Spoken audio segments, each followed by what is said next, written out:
Bonjour à tous, bienvenue sur le Nouveau Chemin. Hey, you know what?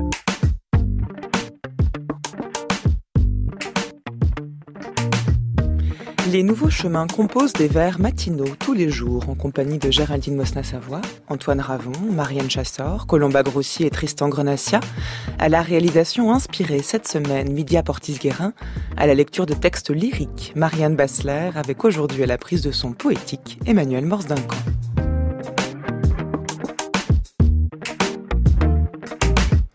10h51, c'est l'heure à laquelle vous retrouverez Géraldine Mosna-Savoie pour ses 2 minutes papillons. Géraldine qui vous parlera aujourd'hui du livre de Stephen Lux sur le relativisme moral, paru aux éditions Marcus à l'heure.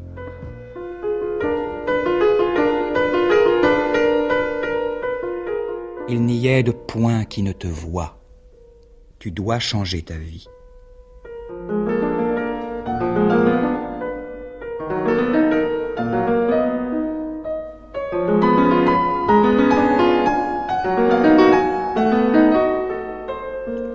Pour écrire un seul vers, il faut avoir vu beaucoup de villes, d'hommes et de choses. Il faut connaître les animaux. Il faut sentir comment volent les oiseaux et savoir quels mouvements font les petites fleurs en s'ouvrant le matin. Il faut pouvoir penser à des chemins dans des régions inconnues, à des rencontres inattendues, à des départs que l'on voyait longtemps approcher, à des jours d'enfance dont le mystère ne s'est pas encore éclairci, à ses parents qu'il fallait qu'on froissât lorsqu'ils vous apportaient une joie et qu'on ne la comprenait pas, c'était une joie faite pour un autre, à des maladies d'enfance qui commençaient si singulièrement par tant de profondes et graves transformations, à des jours passés dans des chambres calmes et contenues, à des matins au bord de la mer, à la mer elle-même, à des mers, à des nuits de voyage qui frémissaient très haut et volaient avec toutes les étoiles. Et il ne suffit même pas de savoir penser à tout cela.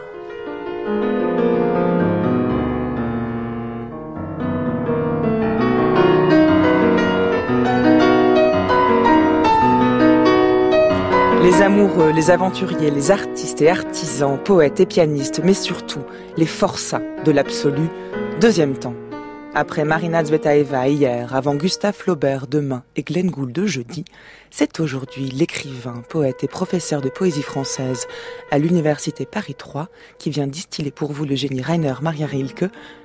J'ai le plaisir d'accueillir Jean-Michel Molpois. Bonjour à vous. Bonjour. Paris, le 17 février 1903. Cher monsieur, votre lettre m'est parvenue il y a quelques jours seulement. Je tiens à vous remercier pour la grande et l'aimable confiance dont elle témoigne. Je puis à peine faire davantage. Je ne peux examiner la manière de vos vers, car toute intention critique m'est bien trop étrangère. Rien n'est plus superficiel pour aborder une œuvre d'art que des propos critiques. Il en résulte toujours quelques malentendus plus ou moins heureux. Jamais les choses ne sont saisissables et concevables autant qu'on voudrait le plus souvent nous le faire croire. La plupart des événements sont indicibles, se produisent au sein d'un espace où n'a jamais pénétré le moindre mot. Et plus inexprimables que tout sont les œuvres d'art, existences fort secrètes dont la vie, comparée à la nôtre qui passe, dure. Plongez en vous-même, recherchez la raison qui vous enjoint d'écrire, examinez si cette raison étend ses racines jusqu'aux plus extrêmes profondeurs de votre cœur. Répondez franchement à la question de savoir si vous seriez condamné à mourir au cas où il vous serait refusé d'écrire. Avant toute chose, demandez-vous, à l'heure la plus tranquille de votre nuit, est-il nécessaire que j'écrive ? Creusez en vous-même, en quête d'une réponse profonde. Et si elle devait être positive, si vous étiez fondé à répondre à cette question grave, par un puissant et simple « je ne peux pas faire autrement », construisez alors votre existence en fonction de cette nécessité. Jusque dans ses moindres instants les plus insignifiants, votre vie doit être le signe et le témoin de cette impulsion. Rapprochez-vous alors de la nature. Cherchez à dire, comme si vous étiez le premier homme, ce que vous voyez, ce que vous éprouvez, ce qui est pour vous objet d'amour ou de perte. N'écrivez pas d'histoire d'amour, évitez dans un premier temps ces formes trop courantes et trop banales. Elles sont ce qu'il y a de plus difficile, car donner quelque chose d'original, tandis que se presse en masse toute la tradition des œuvres réussies, et dont une part est brillante, requiert une grande force déjà mûrie. Fuyez donc les thèmes généraux pour ceux que vous offre votre propre vie quotidienne. Décrivez vos tristesses et vos désirs, les pensées qui vous traversent l'esprit et la croyance à une beauté, quelle qu'elle soit. Décrivez tout cela en obéissant à une honnêteté profonde, humble et silencieuse. Et pour vous exprimer, ayez recours aux choses qui vous entourent, aux images de vos rêves et aux objets de vos souvenirs. Si votre vie quotidienne vous paraît pauvre, ne l'accusez pas. Accusez-vous plutôt.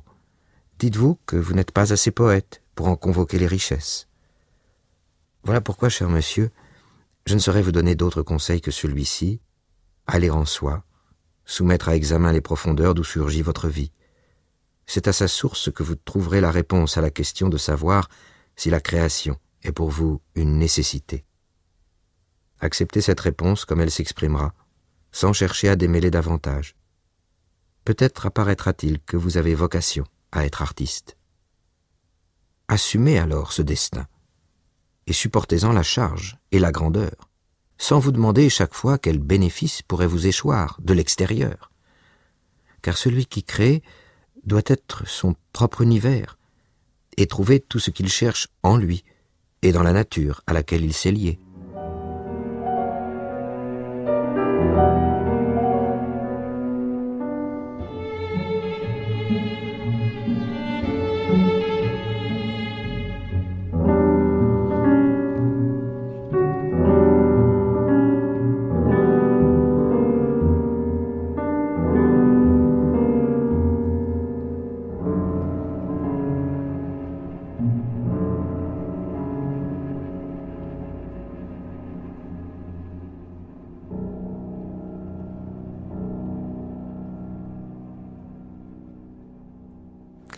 Jean-Michel Mollepoix, dans cette lettre du 17 février 1903 que Rainer Maria Rilke écrit au jeune Franz Xaver Kappus, qui lui demande ses conseils et qui lui soumet des vers pour examen, eh bien Rilke semble proposer des conseils, voire presque une recette de création pour savoir si le jeune poète est vraiment fait pour être poète ou non.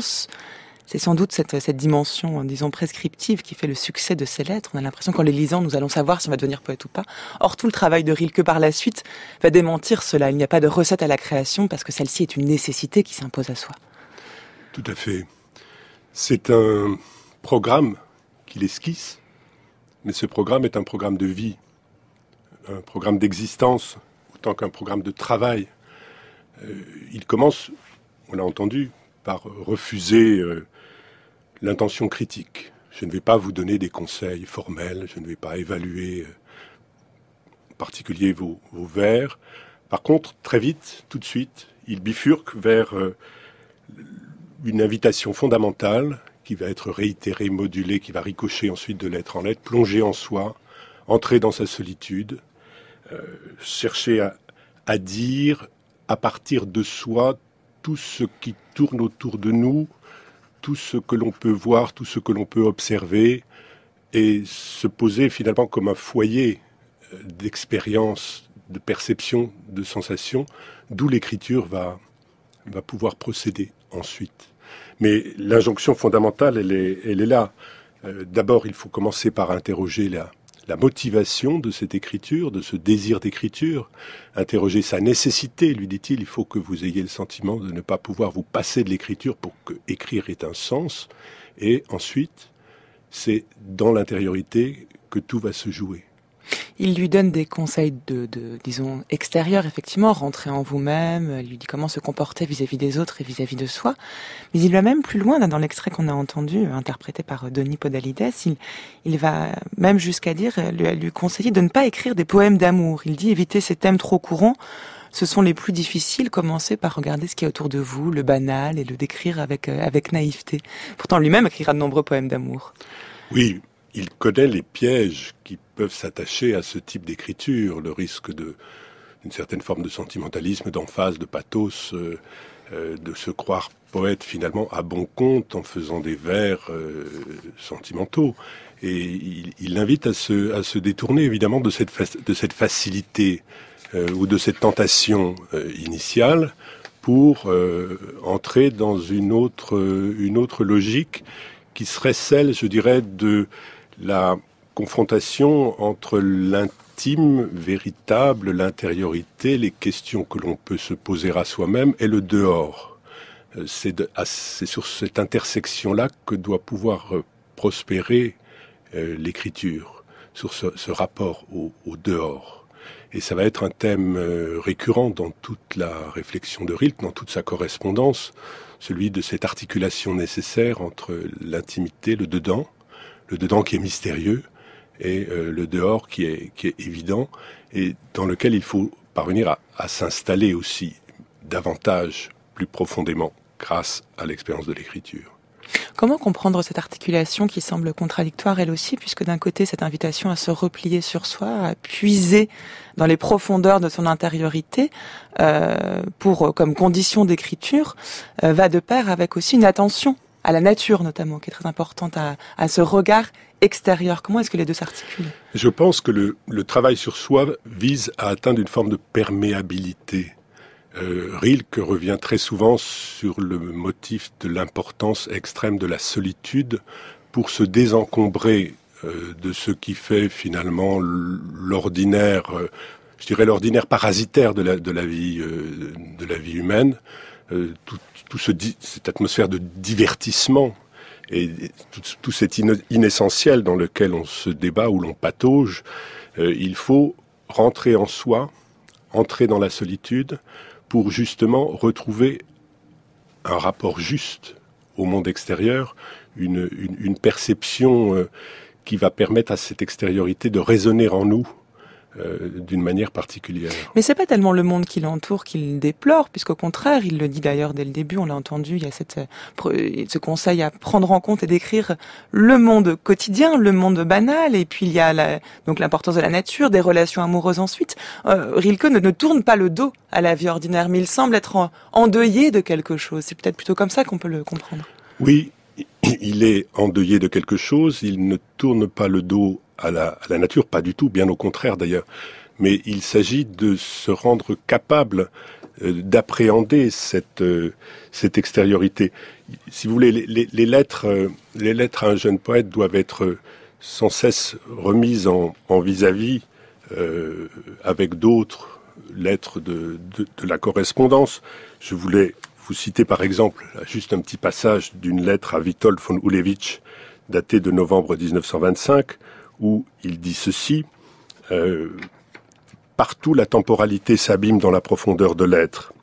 Il faut donc non seulement utiliser toutes les formes de l'ici dans les limites du temps, mais encore, autant que faire se peut, les intégrer dans ces significations supérieures auxquelles nous avons part, mais pas dans le sens chrétien dont je m'éloigne toujours passionnément, nous y reviendrons sans doute plus tard. Il s'agit, avec une conscience purement terrestre, profondément terrestre, radieusement terrestre, d'intégrer tout ce que l'on touche, tout ce que l'on regarde ici, dans cet horizon plus vaste, le plus vaste. Intégrer l'ici dans le plus vaste. Cela ne se peut qu'au prix, justement, de ce transit par la solitude ou de cette concentration intérieure sur laquelle il insiste. Si vous voulez, il ne s'agit pas seulement de se rapporter au monde extérieur, de faire une place dans l'écriture aux choses banales, prosaïques de la vie quotidienne. Il faut trouver une juste position mentale, intellectuelle, affective, pour que le rapport à l'ici, le rapport au monde, redevienne essentiel. Cette juste position implique une ouverture au monde qui ne fait pas le tri. C'est ça qui est assez surprenant chez Rilke. Il le dit bien dans les lettres à un jeune poète, et je vous propose qu'on écoute la lettre 4 tout de suite. Il ne s'agit pas de vivre en poète, de vivre dans la nature, de vivre intérieurement, mais il s'agit de tout vivre, y compris la sexualité. Écoutez. Vous êtes si jeune, en quelque sorte avant tout début, et je voudrais, aussi bien que je le puis, vous prier, cher monsieur, d'être patient à l'égard de tout ce qui, dans votre cœur, est encore irrésolu, et de tenter d'aimer les questions elles-mêmes, comme des pièces closes, et comme des livres écrits dans une langue fort étrangère. Ne cherchez pas pour l'instant des réponses qui ne sauraient vous être données, car vous ne seriez pas en mesure de les vivre. Or, il s'agit précisément de tout vivre. Vivez maintenant les questions. Peut-être vivrez-vous par la suite et petit à petit, sans vous en apercevoir, en ayant, un jour lointain, pénétré au sein des réponses. Peut-être recelez-vous la possibilité de former et de structurer comme une modalité de la vie particulièrement heureuse et pure. Éduquez-vous à cela, mais acceptez ce qui arrivera en toute confiance. Et si cela ne provient que de votre seule volonté, d'une quelconque nécessité de votre intériorité, accueillez-le et ne haïssez rien. Ce qui est sexuel est difficile, en effet. Mais ce qui nous a été enjoint est grave. Et presque tout ce qui est sérieux est grave. Or, tout est sérieux. Si seulement vous prenez conscience de cela, et si vous parvenez à partir de vous-même, de vos dispositions, à votre manière, en puisant dans votre propre expérience, dans votre enfance et dans vos forces, à nouer un rapport tout à fait personnel, que n'influencent ni les conventions ni les mœurs, à la sexualité, vous n'aurez plus à craindre désormais de vous perdre, ni d'être indigne de ce qu'il y a de meilleur en vous. Le plaisir physique est une expérience sensible qui n'est en rien différente de l'intuition pure ou du sentiment pur dont un beau fruit comble la langue. C'est une grande expérience.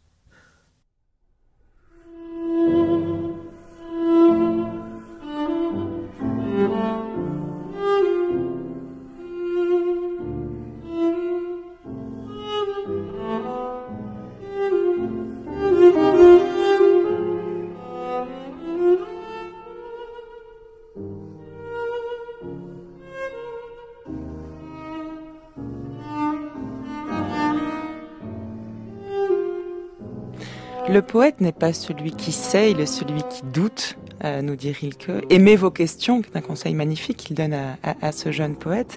Aimez vos questions, apprenez à vivre avec elles, à vivre de manière pleine, dit-il. Il faut accepter, il faut tout vivre.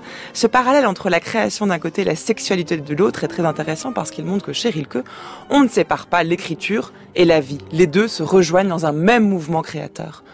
Jean-Michel Mollepoix. Oui, bien sûr. Les deux se rejoignent dans un même mouvement créateur.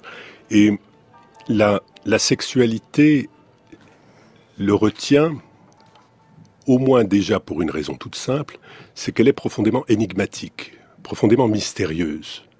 Elle fait partie de ces puissances que la créature humaine porte en elle et qu'elle ne connaît pas, qu'elle ne maîtrise pas. Dans la troisième élégie, par exemple, qui est celle, je dirais, ce que j'appellerais volontiers l'élégie des lointains intérieurs. Parce que Rilke... C'est une série de poèmes, les élégies, que présentons-les rapidement. Voilà, une série de 10 grands poèmes fondamentaux qui sont le cœur de l'œuvre de Rilke et dans lesquels sa pensée, je dirais, bouillonne en poème. Bon. Dans cette troisième élégie que je serais tenté pour ma part d'appeler l'élégie des lointains intérieurs, il met en évidence toute la dimension d'inconnu dont un être est porteur. Alors par exemple, il y a l'inconscient, il y a l'expérience du rêve dans le sommeil, et puis il y a l'expérience de la sexualité, ce qu'il appelle le Dieu fleuve du sang, ce coupable caché, le seigneur du plaisir.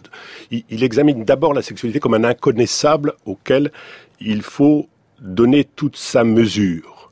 Donc l'amour ne peut pas être traité à la légère. L'amour n'est pas un motif uniquement sentimental. Pour Rilke, l'amour est difficile dans la mesure où il met en rapport avec cette dimension d'inconnu.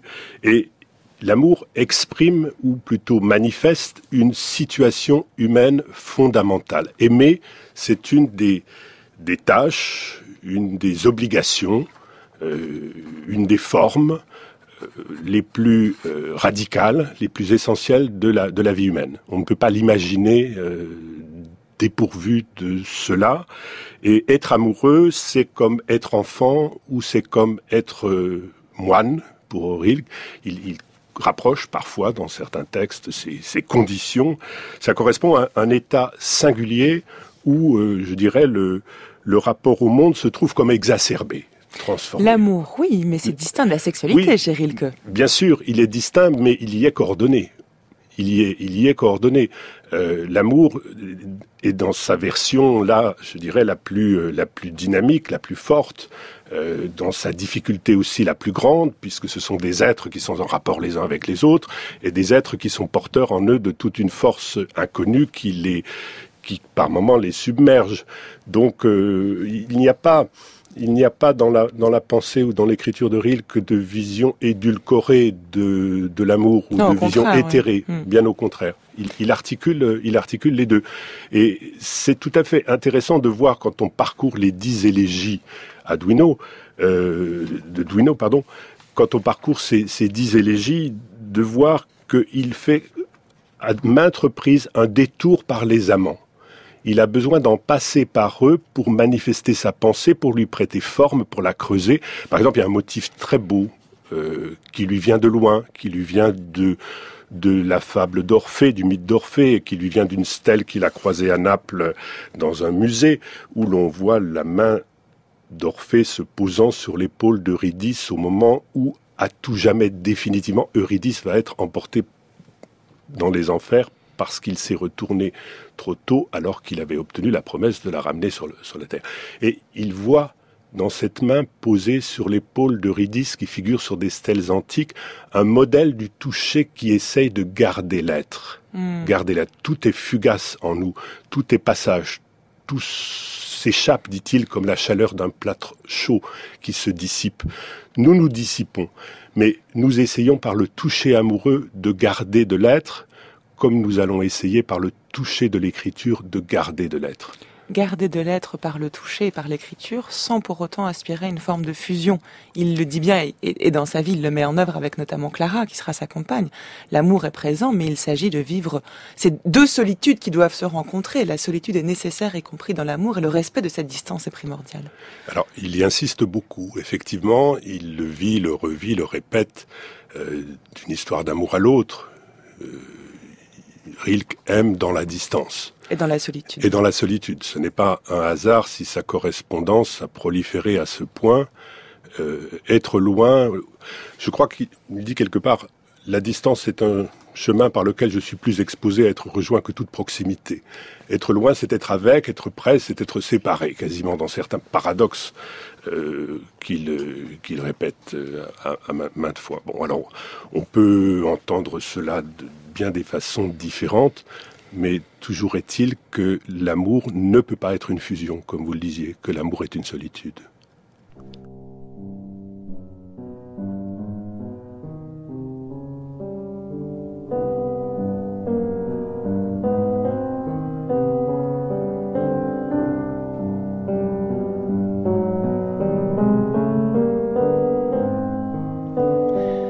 Tout continue à n'être en moi que chaos. Ce que je vis est comme une souffrance, et ce que je vois, vraiment, fait mal. Ce n'est pas moi qui me saisis des impressions. On me les enfonce dans la main, profond, avec toutes leurs arêtes et leurs pointes, presque de force. Et le reste, que je voudrais saisir, m'échappe comme de l'eau et s'écoule vers d'autres êtres après m'avoir distraitement, brièvement reflété. Que doit faire quelqu'un qui comprend si mal la vie, qui est obligé de subir, de constater que sa propre volonté est toujours plus faible qu'une autre grande volonté dans le courant de laquelle il lui arrive d'être entraîné comme un objet? Que doit faire quelqu'un, loup, devant qui les livres qu'il voudrait lire ne s'ouvrent pas autrement que de lourdes portes que la première rafale referme? Que doit faire quelqu'un pour qui les êtres sont aussi pesants que les livres, aussi étrangers et superflus, parce qu'il ne peut trouver en eux ce dont il a besoin, parce qu'incapable de choisir en eux, il accueille à la fois ce qu'ils ont d'essentiel et de fortuit, dont il lui faut aussi porter la charge. Que doit-il faire, loup? Doit-il rester absolument solitaire et s'habituer à vivre avec les choses qui lui sont plus semblables et ne lui imposent aucun fardeau? Je l'ai trouvée devant ma porte un soir que je rentrais chez moi. Partout elle me fait escorte, elle est revenue, la voilà. La renifleuse des amours mortes, elle m'a suivi pas à pas la gaze. Que le diable l'emporte, elle est revenue, elle est là.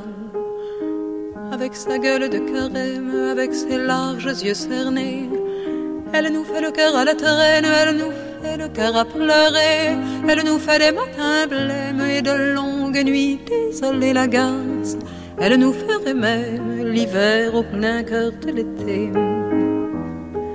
Dans ta triste robe de moire, avec tes cheveux mal peignés, T'as la mine du désespoir, tu n'es pas belle à regarder. Allez, va t'emporter ailleurs, ta triste gueule de l'ennui. Je n'ai pas le goût du malheur, va t'en voir ailleurs si j'y suis.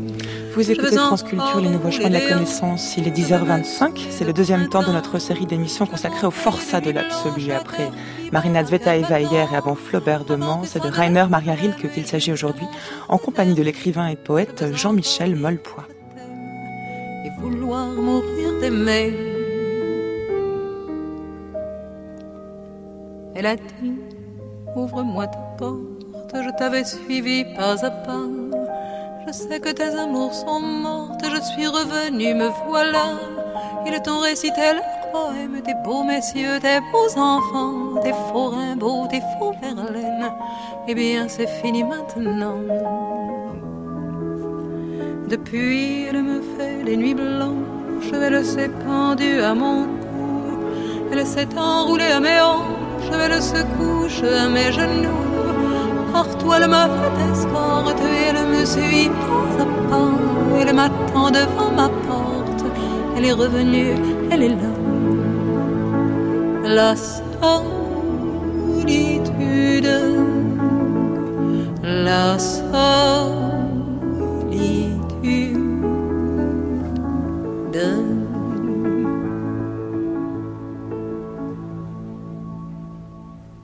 Comment comprendre la solitude chez Rilke, Jean-Michel Mollepoix? Est-elle une contrainte, un fardeau, une ombre qui lui colle à la peau, comme le chantait Barbara dans la chanson qu'on vient d'écouter?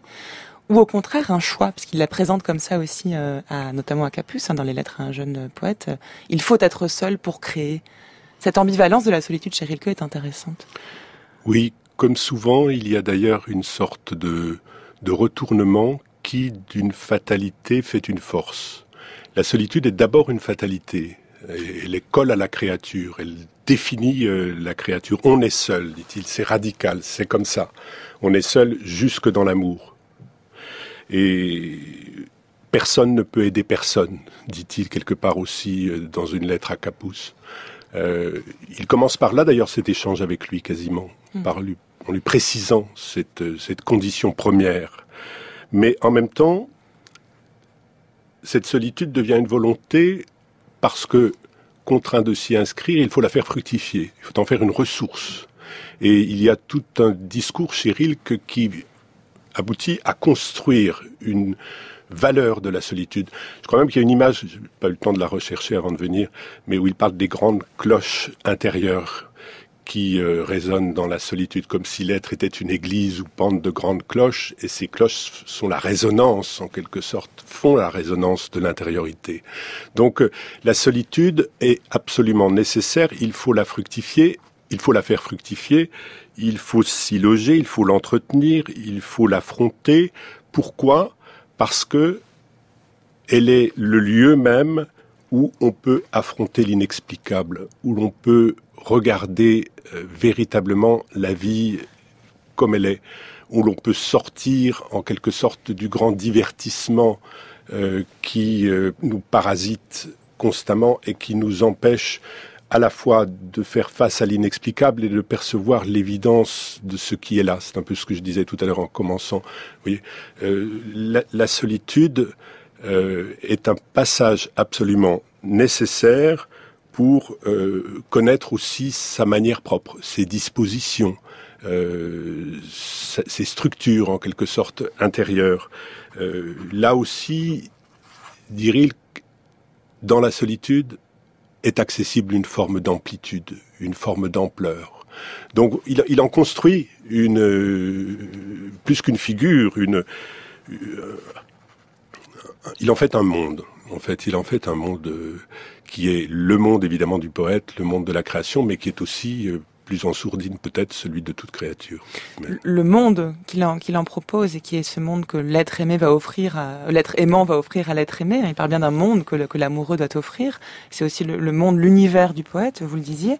Mais c'est aussi le monde de soi quelque part. Il y a chez Rilke l'idée d'une transformation de soi. Que l'on retrouve d'ailleurs dans l'évolution de sa poésie, où l'on passe d'une forme de plainte qu'on trouve dans les élégies une célébration, le terme peut-être un peu fort, mais en tout cas un éloge, une joie, un mouvement qui devient plus positif, plus accueillant, c'est à l'image de la façon, du rapport très à la fois charnel et artisanal quasiment de la sculpture de soi à laquelle il procède. Cette image est très forte chez lui. Oui, c'est tout à fait frappant de mettre cela en rapport aussi avec le désarroi que l'on a entendu tout à l'heure dans la lettre que vous avez lue, qui est une lettre à Lou, je crois. La lettre à Lou, tout à fait. Voilà. Qui est la même Lou de celle de Nietzsche. Tout à fait. Mais d'ailleurs, je crois que Rilke a commencé d'écrire les élégies à un moment où il avait songé à entreprendre une cure de psychanalyse dont il a craint qu'elle ne le vide totalement de lui-même. Et finalement, c'est dans la poésie qu'il a réglé, en quelque sorte, sa petite machinerie intérieure comme il l'a pu, de poème en poème, en ricochant jusqu'à cette idée finale d'acceptation de la finitude qui au départ lui était insupportable. Mais ce qui est frappant, c'est de voir comment on part d'un être totalement désorienté. Les élégies s'ouvrent notamment par des rafales de questions qui balayent tous les aspects de l'existence humaine et qui manifestent ce désarroi. Il y a cette figure d'un être qui flotte, soutenu par rien, qui appelle dans le vide et qui va, à partir de cette expérience liminaire, reconstruire, réévaluer, poser peu à peu les balises nécessaires et qui va surtout parvenir à résorber la faille entre le proche et le lointain, entre la vie immédiate et la démangeaison chimérique de l'ailleurs ou de l'au-delà, de l'absolu, comme vous voudrez. C'est ce qu'il dit dans une lettre à Clara Rilke du 25 février 1907, où il semble évoquer au tout début l'idée que la nature puisse nous faire payer ce que nous lui imposons. Se trouve peut-être ici l'idée, on parlait du deuil tout à l'heure, de cette quête peut-être d'idéal. Peut-être le deuil est-il celui d'un Dieu disparu, en tout cas d'une forme de spiritualité inatteignable. Écoutez, c'est interprété par la comédienne Marianne Bassler. Il est possible que notre nature nous fasse souvent payer ce que nous lui imposons de disparate, d'étranger, et qu'il se creuse entre nous et notre milieu des failles profondes. Mais pourquoi nos pères ont-ils tant lu sur ces mondes étrangers ?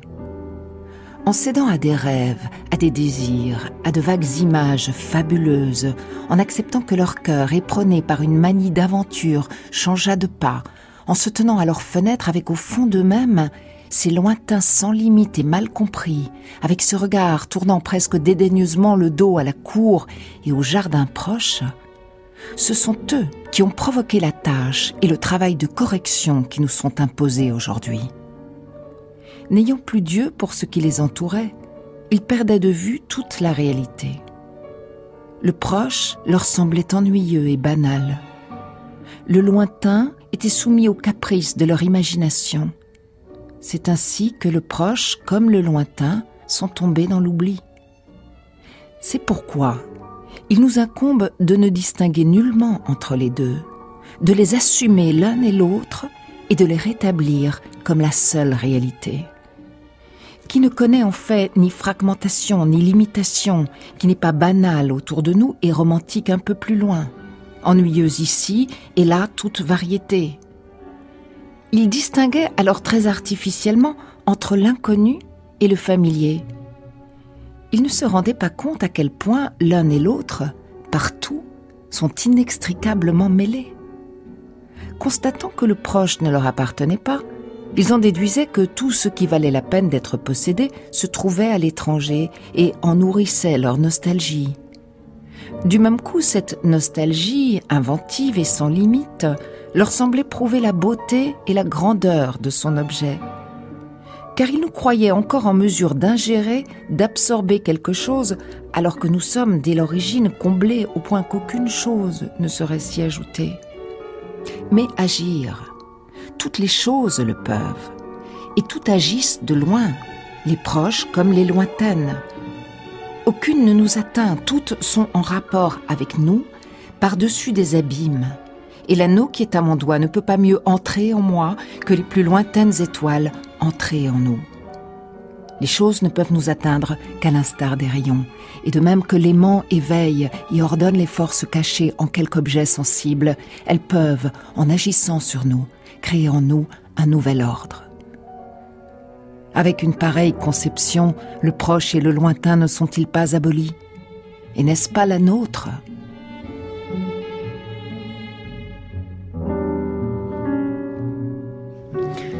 Qui sont ces pères qui ont tant lu sur ces mondes étrangers, Jean-Michel Mollepoix, qui semblent responsables de l'abolition du proche et du lointain?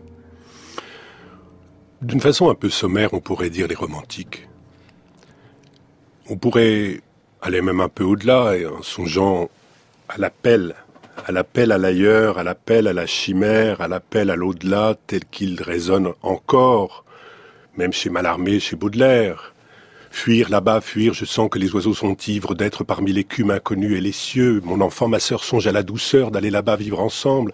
On entend se répéter dans la poésie française. Alors, on pourrait trouver des exemples en allemand, sans doute, nombreux. On entend, et Rilke était un grand lecteur de Baudelaire, rappelons-le en passant.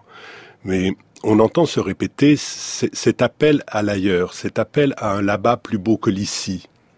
Cette tentation de la chimère. Et de quoi parle-t-il? Il parle d'une manie d'aventure, de lointain sans limite et mal compris. Alors, je ne vais pas ici engager bêtement une sorte de critique sommaire de l'appel à l'ailleurs dans la poésie baudelairienne. Je pense qu'il faudrait être un peu plus fin dans l'analyse.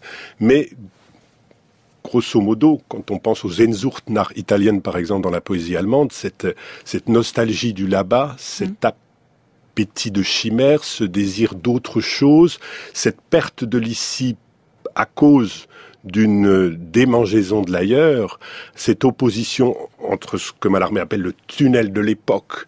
Ici-bas est une étable, dit Mallarmé, dans sa correspondance. Ici-bas est maître, dit-il dans les fenêtres, etc. Bon, cette opposition entre un ici dévalorisé et un là-bas doté de toutes les qualités idéales, eh bien c'est à cela que Rilke met fin, d'une certaine manière. Il veut réinvestir l'ici. Il veut réinvestir l'ici et il veut nous faire passer au-delà de cette opposition entre un ici dévalorisé et un là-bas chimérique qui serait le lieu idéal. Il opère ce qu'il appelle un travail de correction dans la lettre qui vient d'être lue. Nous avons un travail de correction qui doit nous conduire à retrouver la beauté simple du réel qui est là autour de nous, la beauté du proche, nous réconcilier avec le monde proche, qui est d'ailleurs d'une certaine manière aussi fragile que nous-mêmes. Et nous sommes en train de le vérifier quand nous parlons aujourd'hui d'écologie, cette fragilité du proche. Donc il abolit la dimension de l'ailleurs, de la chimère, du lointain. Il dit que ces deux dimensions, en vérité, n'en font qu'une. Il distinguait, dit-il, très artificiellement entre l'inconnu et le familier. Il ne se rendait pas compte à quel point l'un et l'autre, partout, sont inextricablement mêlés. Et la tâche du poète, fondamentalement, c'est de nous rapatrier dans le terrestre, en nous rappelant à quel point le proche et le lointain ne font qu'un. C'est ça veut pas dire la demande n'est pas d'exclure le lointain ou l'inconnu, c'est pas d'abolir le n'importe où hors du monde, comme dirait Baudelaire, mais plutôt de comprendre que cet inconnu est au cœur même du présent, absolument, de l'ici. Absolument, il est là. L'inconnu, c'est ce que j'ai sous les yeux. L'inconnu, c'est le réel tel qu'il m'entoure. Mais est-ce que ça veut dire qu'il n'y a plus aucune forme de spiritualité, du coup, chez Rilke ? Il n'y a plus de croyance, en tout cas, il n'y a plus de rapport à la religion, mais il y a une intensité dans ce rapport interrogatif au monde proche qui prend une valeur spirituelle. Le poète devient un prêtre non pas par le discours qu'il tiendrait dans le sens d'une religiosité, même s'il est préposé à la réparation des liens, je dirais, que nous entretenons avec le monde. Donc à ce titre, il fabrique à nouveau de la religion, puisqu'il nous relie à nouveau au monde, mais il est surtout quelqu'un qui pose des questions, quelqu'un qui cherche à comprendre véritablement que les choses autour de nous sont pareilles à des aimants et que nous avons, comme il le dit dans la lettre qui vient d'être lue, à percevoir les rayons qui nous attachent à elle. Nous sommes dès l'origine comblés au point qu'aucune autre chose ne saurait s'y ajouter. Il n'y a pas d'au-delà chez Rilke. Il n'y a pas d'ailleurs. Il y a une sorte d'émanation par singulière du mystère de ce qui est là, tout simplement. Ce qui est mystérieux, c'est ce qui est là. C'est nous, et c'est ce monde dans lequel nous vivons. Et donc le mystère, quel est-il? C'est le signe de la limitation de la connaissance humaine? Le mystère, oui, c'est l'absolu, en un sens, c'est l'évidence. Le mystère, c'est que nous sommes là sans rien savoir de ce qui nous entoure, ni de nous-mêmes. Et c'est ce que nous oublions, ce que nous appliquons tous nos efforts à oublier, que le poète, lui, nous rappelle. Il nous rappelle cette ignorance fondamentale qui est celle de notre condition, mais qui détermine du même coup un rapport tout à fait fiévreux à ce qui nous entoure, à cette nature, à ce monde, à ce climat en quelque sorte qui est celui de la vie humaine. Et qui invite à créer, certes, mais aussi à fabriquer. Il y a une dimension quasiment artisanale de la poésie chez Rilke. Il faut modeler ce monde et ce corps que nous avons. Tout à fait. Tout à fait. Et il faut avoir comme une sorte de projet de construction. Comme si le divin auquel il aspire était non pas derrière tel un moment fabuleux, originaire de création de tout ce qui est là, mais devant, comme un état auquel on pourrait espérer parvenir. Vous avez compris la tête et le cou, mais vous n'avez pas traité le corps. Le corps humain est un monde qui remue, qui palpite, c'est la vie. Lorsque vous modelez, ne pensez jamais en surface, mais en relief. D'ailleurs, si vous voulez trouver le port de tête de mon Adam... Pas du tout, non, pas du tout. Je peux voir votre modèle? J'espère au moins que ce n'est pas un de ces modèles professionnels, ils sont trop mous, trop avachis. Venez voir. Allez, mettez-vous là, regardez. Il faut chercher dans le cou.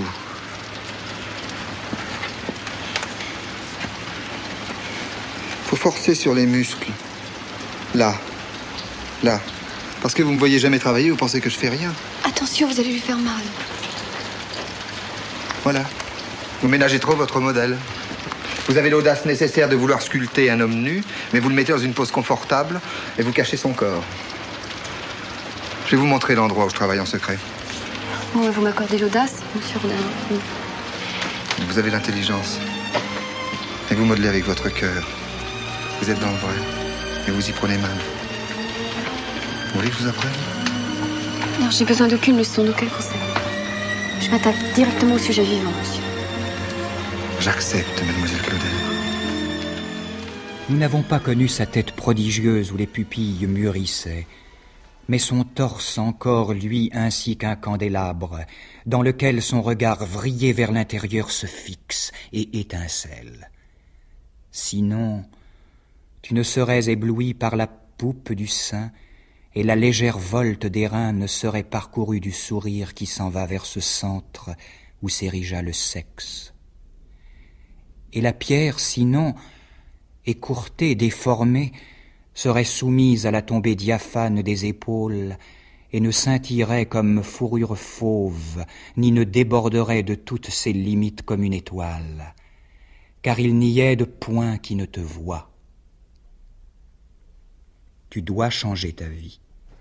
C'est dans un nouveau poème de 1908 que Rilke écrit ce magnifique poème intitulé « Torse archaïque d'Apollon » qui termine par cette phrase « Tu dois changer ta vie ». Le philosophe Peter Sloterdijk en a fait le titre d'un de ses ouvrages paru en 2006 où il commente le poème de Rilke pour en faire comme une forme d'élément fondateur du perfectionnisme moral contemporain. Ce qui venait faire écho à un extrait du film Camille Claudel on entendait Rodin donner des conseils à Camille Claudel. Rilke lui-même a beaucoup écrit aussi sur Rodin, et on en revient à cette notion de sculpture, cette fois-ci au sens propre du terme, modelage de la vie, et sculpture de soi. En effet, tu dois changer ta vie, injonction à s'améliorer en permanence. Jean-Michel Mollepoix. Oui, ce motif revient souvent, faire quelque chose de ta vie, faire quelque chose de sa vie, comme si Rilke attendait que sa propre vie commence, comme s'il n'y était pas encore vraiment installé. Dans une lettre à Lou, par exemple, il dit « Il faut faire de ma vie quelque chose. Je dois apprendre à saisir et à tenir. » Et saisir et tenir, ce sont deux verbes qui ont à voir avec les mains. Et le modèle de la main, c'est Rodin qui le lui donne, la main qui travaille, la main du sculpteur. Rodin est pour lui un modèle de force, de concentration. Rodin lui donne une certaine idée du travail. Et justement, vous savez, ce dilemme qu'on trouve chez Baudelaire, concentration, vaporisation. Il y a de la vaporisation chez Rilke, à laquelle il doit résister de toutes ses forces, apprendre à se concentrer, apprendre à se tenir à sa tâche, et finalement apprendre à faire avec la langue quelque chose qui serait aussi solide que ce que Rodin fait avec du bronze ou avec de la pierre. Remettre des choses au monde, comme le fait un sculpteur, y établir de la présence, et même, on pourrait presque dire, faire transiter du temps dans l'espace, puisque finalement, que fait le sculpteur? Il crée des formes, des objets qui vont occuper une place dans l'espace, et qui au départ sont des morceaux de temps, du temps travaillé, mais aussi le temps d'un corps, le temps d'une vie qui va parvenir à une existence spatiale sous la forme de la sculpture. Ça fascine Rilke. Il voudrait, lui qui semble si volatile et qui est tellement tracassé par les questions, par la fragmentation, par la difficulté de s'établir où que ce soit, lui qui court de château en château, de maîtresse en maîtresse, de lieu en lieu, avec ces mots, il voit dans la sculpture et dans la personne même de Rodin le contraire. Mais c'est aussi la métaphore de l'abeille qui revient souvent chez Rilke, notamment dans la lettre que vous avez lue, la lettre à Witold von Hulowitsch du 13 novembre 1925. Cette transformation qu'il nous incombe d'engendrer, c'est parce qu'il nous compare aux abeilles de l'invisible, dit-il. Oui, nous sommes les abeilles de l'invisible, nous butinons éperdument le miel du visible. Voilà, mais ça c'est finalement tout le paradoxe du poète, parce qu'il est obligé aussi à une certaine forme de volatilité. On voit très bien ce motif apparaître au sujet de l'amour chez Rilke. Il aimerait s'en protéger parce que l'amour est nuisible à sa solitude, et en même temps il ne peut qu'y succomber parce que l'amour est ce qui lui donne cette espèce de pollen avec lequel il va faire son miel. La nature, les choses de notre commerce et de notre usage sont choses provisoires et caduques. Mais elles sont, aussi longtemps que nous sommes ici, notre bien et notre amitié, des complices de notre détresse et de notre joie, comme elles ont été les familières de nos ancêtres. Il ne s'agit donc pas seulement de ne pas condamner ou rabaisser l'ici, mais du fait même de la précarité qu'ils partagent avec nous, ces phénomènes et ces choses doivent être par nous compris selon la plus intime entente et transformés. Transformés ? Oui, car notre tâche est d'imprimer en nous cette terre provisoire et caduque si profondément, si douloureusement et si passionnément que son essence ressuscite invisible en nous. Nous sommes les abeilles de l'invisible. Nous butinons éperdument le miel du visible pour l'accumuler dans la grande ruche d'or de l'invisible.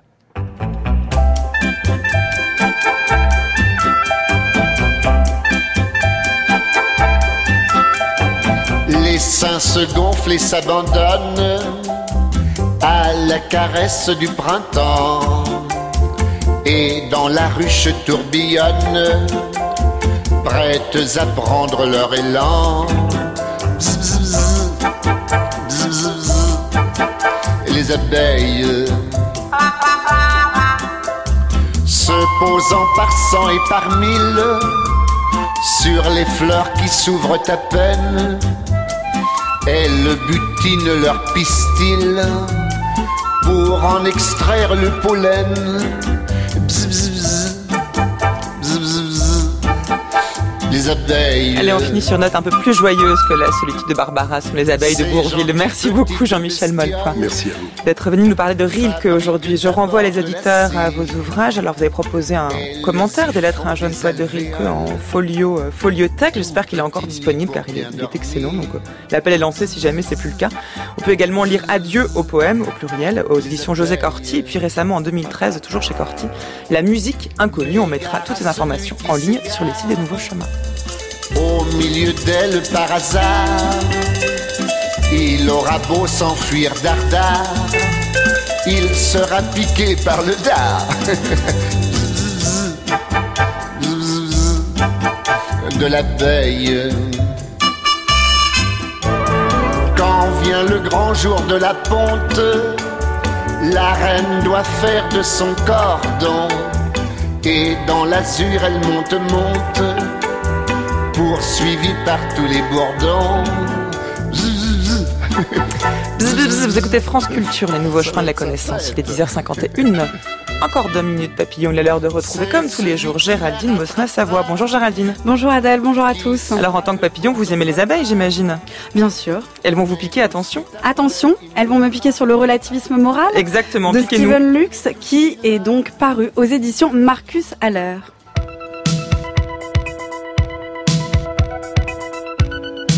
Dans son célèbre chapitre sur les cannibales, dans ses essais, Montaigne pointait du doigt la manie à appeler barbares tous ceux qui n'avaient pas les mêmes coutumes et usages que nous. Quelques siècles plus tard, nous prenons à notre tour le relativisme moral. Plus d'absolus moraux aujourd'hui, mais bien une pluralité des valeurs et des normes. Car voilà, le relativisme moral part d'au moins un constat, celui de la diversité morale, et il procède d'au moins une justification en forme de question. Qui sommes-nous, nous, pour juger de la culture des autres ? Comble du relativisme moral, énoncé tel quel, il ne peut que susciter paradoxalement et contre ce qu'il prône lui-même une adhésion universelle. Mais il y a évidemment un mais. Que cache ce relativisme moral que l'on brandit trop souvent sous couvert de tolérance? Eh bien, cette mise en question du relativisme moral, c'est Steven Lux, professeur de sociologie à l'université de New York, qui s'y colle. Sur la 4e de couverture, on peut même lire, sous la plume d'un journaliste américain, qu'il est un guide impartial de ce débat. Eh bien, c'est vrai. Car quand on demande de quel droit jugeons-nous de la culture des autres, il ne faut pas non plus être dupe. Évidemment, nous jugeons de la culture des autres. Évidemment, nous la comparons à la nôtre, nous dit Steven Lux. Le relativisme moral n'est en rien synonyme de tolérance.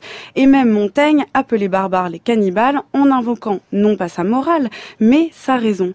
Alors avec cet ouvrage qui déplie toutes les dimensions du relativisme moral, de son rapport avec les coutumes, à la différence entre les valeurs et les normes, se révèle en creux les tensions du relativisme moral.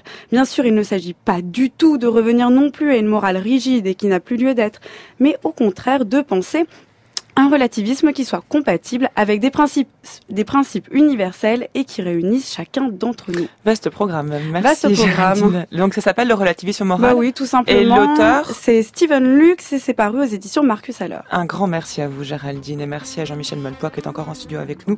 Les nouveaux chemins touchent à leur fin, mais pas d'inquiétude, on se retrouve demain car notre semaine consacrée au forçat de l'absolu est loin d'être terminée après Marina Tsvetaeva hier lundi.